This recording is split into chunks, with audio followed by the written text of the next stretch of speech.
Barangka, Marikina na nagpa-install si Kuya. Si Kuya, siya po yung may-ari. Siya may-ari po ng Honda Click 125. Wala pa po siyang ORC. ORC, meron na.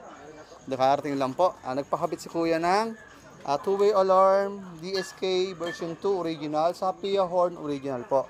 At nagpakabit din si Kuya ng Domini switch na mayroon pong dual passing. Meron po siyang passing dito, may passing po dito sa likod. Tapos meron po siyang hazard po dito. Pakita po natin. Yung motor po ni Kuya, hinabitan ng two-way alarm. Pwede natin i-start. Dalawang pindot. Ang patay natin, unlock. Lock, ibig sabihin naka-alarm. Unang attempt, warning. Pangalawang attempt, saka po siya mag-alarm. Ang patay natin, unlock. Start natin sa kidlat, dalawang pindot, 1001, 1002. Ang patay natin, unlock. Start natin ulit. Halimbawa, inagaw. Patayin natin lock. Meron tayong 100 to 150 meters. Mamamatay na po yan. Hindi na po siya mapapa-andar. Lock po. Mamamatay, mag-a-alarm na po siya. Yan po. Yan po yung two-way alarm po natin. Tapos meron tayong silent mode. Silent mode, dito lang mag-a-alarm sa motor. Hindi. 5 pindot sa lock. 1, 2, 3, 4, 5. Basta ginalaw po siya, sa remote lang po siya mag-a-alarm.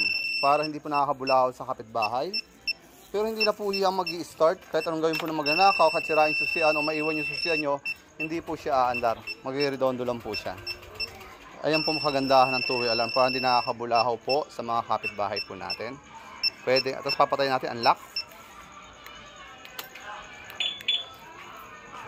Tapos, testing po natin yung pong mini driving light ni Kuya. Dito tayo naglagay ng mini driving light sa tagliran, sa likod, kalawat kanan. High po natin. Yan po yung stock po natin. Ito po yung low po natin. Nag times 5 na times 6 po siya. DSK version 2. Pag nag-high po tayo, yan po. Nakita ko ninyo yung guhit ng ano natin, putol. Kaya hindi nakakasilaw si DSK. Hindi yung katulad ng iba sa box siya, putol. Parang kotse po ng mga Raptor. Yan po yung ano niya. Tapos, kapag bumusina ho tayo, may kasama pong passing po yan. Meron pala tayong kinabit na dual horn na sensor. Dito po, pag kinabit. Yan po, may passing po siya. Pag pinit natin dito ulit, stop. Pag pinit natin dot, yan po. Tapos, meron po tayong hazard. Patayin po natin, hazard. Mag-hazard po yung motor po natin. Tapos may passing po siya dito. Passing dito.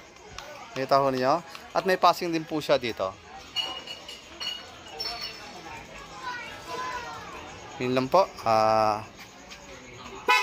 Loud horn. Dito yung pinaka-switch natin sensor. Stop. Pagpinit natin dito ulit. Yan po. Yan po. Click version 2 sa Barangka, Marikina po. Mga master, salamat po.